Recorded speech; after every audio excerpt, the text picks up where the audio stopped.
بچی پوچھ رہی ہیں، ایک تو انہوں نے باہر ملک سے کال کی ہے، وہ کہہ رہی ہیں کہ اگر ان کے ساتھ یہ ہوا ہے، وہ کہہ رہی ہیں مجھے دھوکہ دے کر بغیر بتائے نکاح کے پیپرز پر سائن کروا دیا اور آدھے 1 گھنٹے بعد بتایا کہ اب شخص سے آپ کا نکاح ہو گیا ہے۔ انہوں نے آگے بھی وہ وائس نوٹ ہم نے بھی شارٹ کر کے چلا ہے، انہوں نے آگے یہ بھی کہا کہ اب میں علیحدگی چاہتی ہوں، میں اسی وقت سے یہ کہہ رہی ہوں کہ میں اس شادی سے راضی نہیں ہوں، میں نے نہیں کی ہے شادی۔ تو اب وہ لڑکا کہتا ہے کہ if you try to get out of this marriage I will kill you، میں مار دوں گا۔ اسحاق صاحب آپ سے شروع کریں گے پھر۔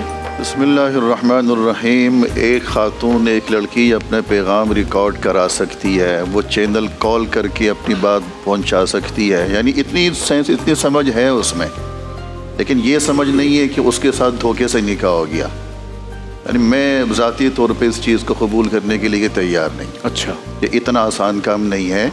ہاں، اب اگر شادی کے بعد نکاح کے بعد مسائل ہیں، حقوق زوجیت کے مسائل ہیں، وہ ذمہ داری نہیں اٹھا رہا، آپ کے حقوق نہیں ادا کر رہا، کورٹ کا راستہ ہوتا ہے، آپ خلا کا مقدمہ دائر کیجئے اور اپنی جان چھڑائیں۔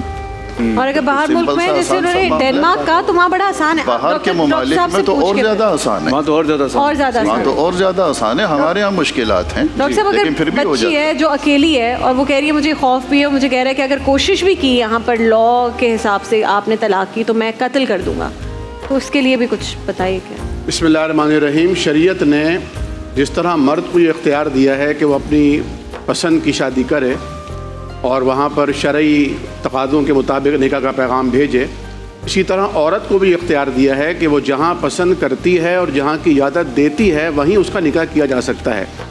شرعاً ہمارے ہاں ولی کی رضامندی کے بغیر لڑکی کا، بالخصوص کنواری لڑکی کا نکاح نہیں ہو سکتا۔ حدیث شریف ہے لا نکاح الا بولی، ولی کا ہونا ضروری ہے، لیکن جتنا اختیار ولی کے پاس ہے بعین ہی اتنا ہی اختیار اس کی بیٹی کے پاس ہے۔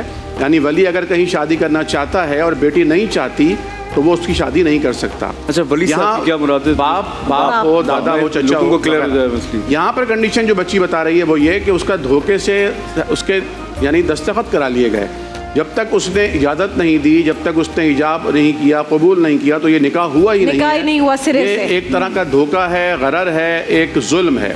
اب جہاں یہ کنڈیشن ہے کہ وہ ڈنمارک میں ہے اور وہاں پر وہ اسے قتل کی دھمکی دے رہا ہے، تو انہیں فوری طور پر کسی بھی طرح پاکستانی ہائی کمیشن سے رابطہ کرنا چاہیے، وہاں کا وکیل ہائر کرنا چاہیے اور کسٹڈی کی اپیل کرنی چاہیے، تاکہ انہیں قانونی طور پر پورا شیلٹر ملے اور اس ظالم اور سفاک انسان کے ہر قسم کے جو شر پسندی ہے اور شر انگیزی ہے اس سے بچ سکیں۔